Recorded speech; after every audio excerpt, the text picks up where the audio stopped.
Assalamualaikum warahmatullahi wabarakatuh. Kami dari kelompok kami akan mempresentasikan analisis kasus korupsi perpajakan Rafael Alun Trisambodo, mulai dari kronologi, teori pajak, hingga dampaknya bagi kepercayaan publik. Tugas ini kami susun bersama-sama. Semoga tugas ini dapat memenuhi kriteria penilaian yang telah ditetapkan. Kasus ini bermula dari peristiwa kriminal Mario Dandi yang kemudian membuka perhatian publik terhadap gaya hidup mewah keluarga RAT yang tidak sesuai dengan profil gaji pejabat pajak. KPK menemukan bahwa kekayaan RAT mencapai sekitar 56 miliar rupiah.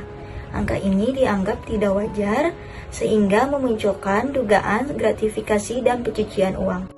Dalam teori agensi, ASN pajak adalah agen negara.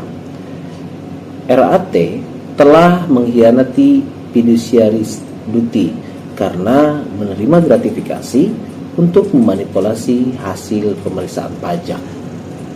Keterlibatan Rafael Alun Trisambodo dalam urusan konsoli pajak menciptakan konflik kepentingan serius karena ia memanfaatkan akses DJP untuk kepentingan klien yang menyuap.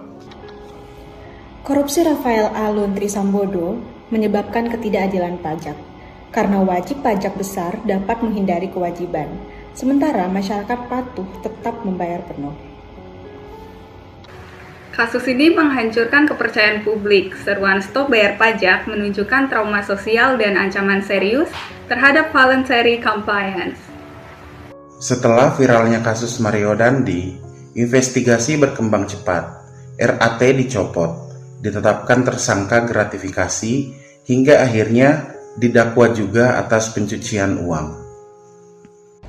RAT menggunakan modus berlapis, suap tidak langsung diberikan melainkan disamarkan melalui pembayaran jasa konsultasi pajak.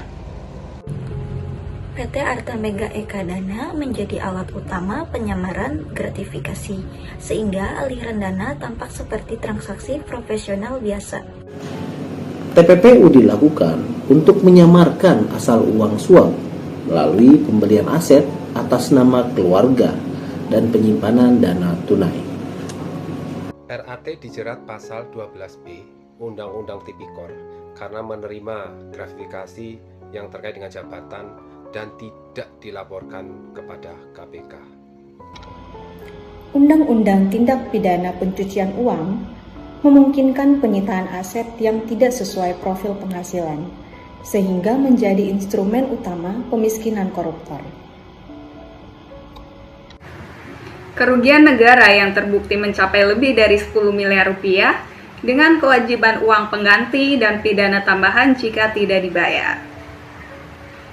Vonis 14 tahun penjara menunjukkan ketegasan hukum, namun pemiskinan koruptor belum maksimal karena sebagian aset dikembalikan akibat lemahnya pembuktian asal-usul kekayaan.